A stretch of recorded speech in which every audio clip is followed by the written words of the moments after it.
Hi friend, welcome to PLC.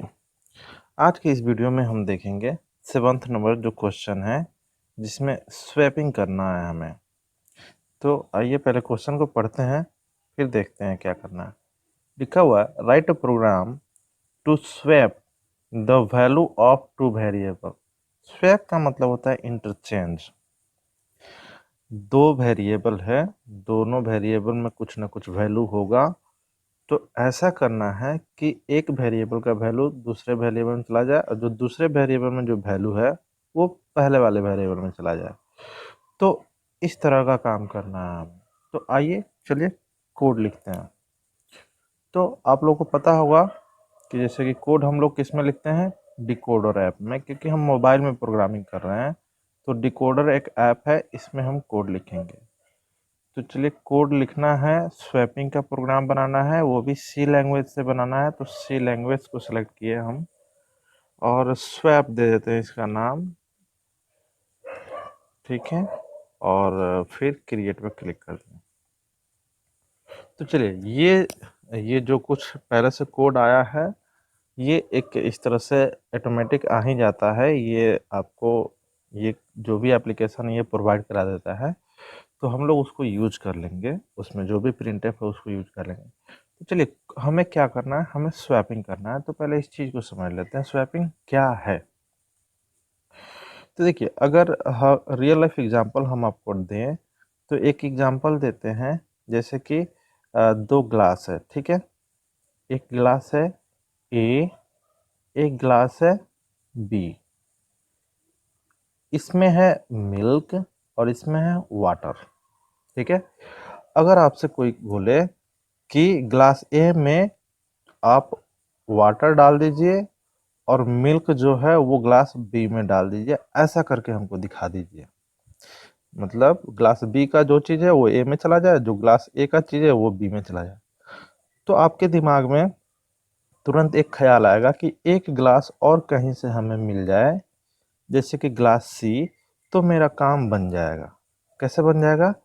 आप दोनों में से, चाहे अब ग्लास ए या ग्लास बी, दोनों में से किसी एक ग्लास का चीज़ पहले ग्लास सी में आप शिफ्ट कर दीजिएगा। मतलब जैसे कि पहले ग्लास ए का चीज़ डाल दीजिए ग्लास सी में, मतलब मिल्क आ गया ग्लास सी में, तो ये हो गया खाली। अब आप क्या कीजिएगा, ग्लास बी का चीज़ आप डाल दीजिएगा ग्लास ए में, मतलब कि वाटर अब आ गया इसमें, ये हो गया खाली। फिर क्या कीजिएगा, ग्लास सी वाला चीज़ वापस ग्लास बी में डाल दीजिएगा, तो इसमें आ गया मिल्क। तो देखिए हो गया इंटरचेंज, मतलब स्वैपिंग हो गया। ग्लास ए में पहले था मिल्क, अब आ गया वाटर। ग्लास बी में पहले था वाटर, अब आ गया मिल्क, ठीक है। तो यही काम हम अपने प्रोग्राम में करेंगे, स्वैपिंग। दो वेरिएबल रहेगा, दोनों का वैल्यू आपस में स्वैप हो जाएगा, इंटरचेंज हो जाएगा। तो चलिए देखिए कैसे करते हैं। इसे इरेज कर देते हैं पहले। टेक्निक मेरा यही होगा। तो सबसे पहले तीन वेरिएबल हमें बनाना होगा। तो वेरिएबल बनाते हैं। वेरिएबल ए बी, हालांकि तुरंत वहां पे वैल्यू ही डाल देते हैं। तो आप वैल्यू डाल दीजिए, ए में 5, बी में 10, कोई दो वैल्यू डाल दिए। एक और वेरिएबल हमें चाहिए सी। वेरिएबल बन गया। आपको पता होगा कि वेरिएबल इसी ढंग से बनाते हैं, और नहीं पता है तो मेरा पिछला वीडियो सब जाकर देखिए, उससे आपको ये सब बनाना आ जाएगा, ठीक है। तो चलिए, अब वेरिएबल बन गया तो उसके बाद का काम मेरा क्या होगा। अब वेरिएबल ए में 5 आपने रखा, वेरिएबल बी में 10 रखा, तो ये चीज़ को बता दीजिए प्रिंट करके यूजर को, ताकि वो देख ले। पहले कोई भी जादू दिखाने से पहले क्या दिखाया जाता है कि देखो पहले इसमें यहाँ है, इस हाथ में ये चीज़ है, इस हाथ में ये चीज़ है, तो एक बार दिखा दिया जाता है ना। तो एक बार आप भी दिखा दीजिए, उसके बाद फिर जादू करके फिर वापस रिजल्ट दिखा दीजिएगा। तो चलिए हमें क्या दिखाना है, वेरिएबल ए के वैल्यू और फिर वेरिएबल बी का वैल्यू। तो यहाँ पे लिख लीजिए value of variable a, equal to %d। ये सब चीज़ कैसे कोई वेरिएबल का वैल्यू प्रिंट किया जाता है सब ऑलरेडी हमने बता रखा है पिछले वीडियो में, आप वहाँ से जाकर देख लीजिए अगर आपके लिए ये नया है तो। अब हमको ये हमने क्या किया, वेरिएबल ए का वैल्यू प्रिंट किया, तो ठीक एक और प्रिंटफ हमको लगाना होगा जिससे हम क्या करेंगे, वेरिएबल बी का वैल्यू प्रिंट करेंगे। ठीक है, चलिए प्रिंट एफ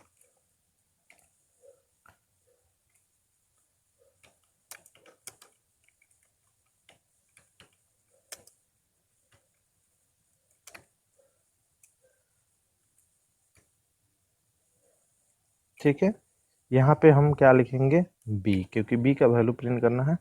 चलिए, तो ये क्या किया हमने, दिखा दिया कि देखो वेरिएबल ए में क्या है और वेरिएबल बी में क्या है, और लाइन चेंज करते चलिए साथ में। तो /n आप हर प्रिंटफ में डालते चलिए। अगर अभी अभी इतना अभी स्वैपिंग कहीं हम किए नहीं है, इतना ही कोड को अगर आप रन कराते हैं तो देख लीजिए आउटपुट क्या आता है। देख लीजिए नीचे स्पष्ट आउटपुट आपको दिख रहा होगा, वैल्यू ऑफ वेरिएबल ए में 5 है, वैल्यू ऑफ वेरिएबल बी में 10 है। क्लियर, ठीक है। चलिए अब इंटरचेंज करने के लिए कोड क्या लिखना होगा, यहाँ लिखते हैं। तो कैसे इंटरचेंज करना है, सी में ए को डाल लीजिए, कैपिटल ए वेरिएबल का नाम है तो कैपिटल ए लिखिए, फिर ए जस्ट लाइक खाली हो गया, हालांकि खाली होता नहीं है उसमें, अभी भी ए में 5 होगा, लेकिन जैसे ही नया वैल्यू आता है तो वो पुराना वाला वैल्यू गायब हो जाता है। तो अब ए में क्या डाल लेना है हमें, बी को, ए में डाल लिया हमने बी। अब बी में क्या डालना है, सी को, क्योंकि सी में ही ना है ए का वैल्यू। हाँ, टेम्पोररी सी में ही स्टोर करके हम लोग उस चीज को रख रहे हैं। अब हो गया इंटरचेंज। अब इंटरचेंज होने के बाद मतलब स्वैपिंग अब हो गया, तो अब हो गया तो अभी तो कंप्यूटर के अंदर ही पड़ा है ना, यूजर को दिखाइए कि देखो स्वैपिंग होने के बाद आउटपुट देख लो। तो फिर से हमको प्रिंटफ की आवश्यकता होगी, तो क्यों ना हम लोग इसी प्रिंटफ को क्या कर लें, कॉपी पेस्ट कर लें, थोड़ा सा समय बच जाएगा। तो चलिए हमने क्या किया, कॉपी पेस्ट, वही कोड, क्योंकि वही तो काम करना है, दोनों का वेरिएबल ए और वेरिएबल बी को प्रिंट करके दिखा देना है। चलिए अब इसको रन कराते हैं। तो देखिए स्पष्ट आपके सामने है रिजल्ट, वेरिएबल ए में पहले 5 है, वेरिएबल बी में फिर 10, फिर जब स्वैपिंग हो जा रहा है उसके बाद देखिए ए में 10 आ गया है और बी में 5।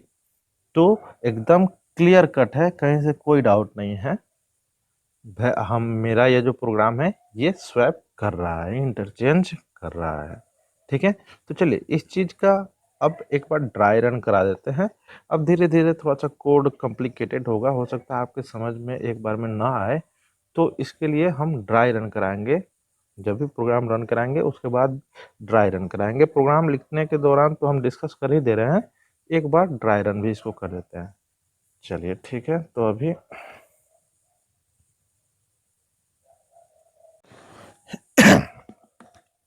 तो चलिए देखिए स्वैपिंग का यही कोड था जो हमने अभी रन कराया, इसको हम ड्राई रन कराएंगे। ड्राई रन का मतलब क्या होता है कि कंप्यूटर जैसे उस कोड को समझ रहा है और जैसे जैसे समझ के वो काम कर रहा है, ठीक उसी तौर पे हम भी उस चीज़ को समझे और एक एक लाइन को एग्जीक्यूट करके देखें, मतलब हर एक लाइन क्या काम करता है इस चीज़ को चेक करें और देखें। तो देखिए आपको पता है प्रोग्राम कहाँ से रीड होना शुरू होता है, मेन फंक्शन से। मेन फंक्शन का ओपनिंग कर्ली ब्रेसेस यहाँ है, क्लोजिंग कर्ली ब्रेसेस यहाँ है। इसके अंदर जो कुछ कोड लिखा है इतना ही काम कंप्यूटर मेरे लिए करेगा। तो देखिए पहला वाला जो लाइन है इसको बोलते हैं वेरिएबल डिक्लेरेशन, मतलब जब ये वाला लाइन कंप्यूटर पढ़ेगा तो आपके लिए वेरिएबल बना देगा।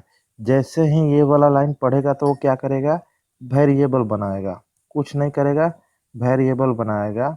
3 वेरिएबल बना दिया, ए बी सी, और देखेगा कि ए और बी में वैल्यू भी डाल दिया गया है, तो जो वैल्यू आपने डाला है वो वैल्यू भी यहाँ पुट कर देगा। और सी में अभी किसी तरह का वैल्यू नहीं है, जब किसी तरह का वैल्यू नहीं रहता है वेरिएबल में तो वहाँ पे गार्बेज वैल्यू रहता है, मतलब कचरा। तो यहाँ पे किसी तरह का कोई वैल्यू अभी सी में नहीं है, ठीक है। अब जैसे दूसरा वाला लाइन एग्जीक्यूट होगा तो क्या होगा, दूसरा वाला लाइन जब एग्जीक्यूट होगा तो यूजर को मैसेज आएगा, मतलब जो स्क्रीन है, आउटपुट स्क्रीन, यहाँ पे लिखा हुआ आएगा value of variable a equal to 5।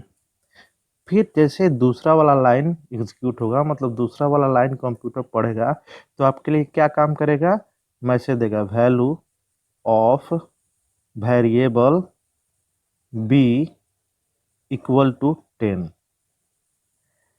हो गया इतना काम। अब जैसे ये वाला लाइन पढ़ेगा कंप्यूटर तो क्या देखेगा कि सी वाले वेरिएबल में ए का वैल्यू असाइन किया जा रहा है, असाइन करना मतलब डाला जा रहा है, तो ए का वैल्यू सी में जाएगा तो क्या आ गया 5।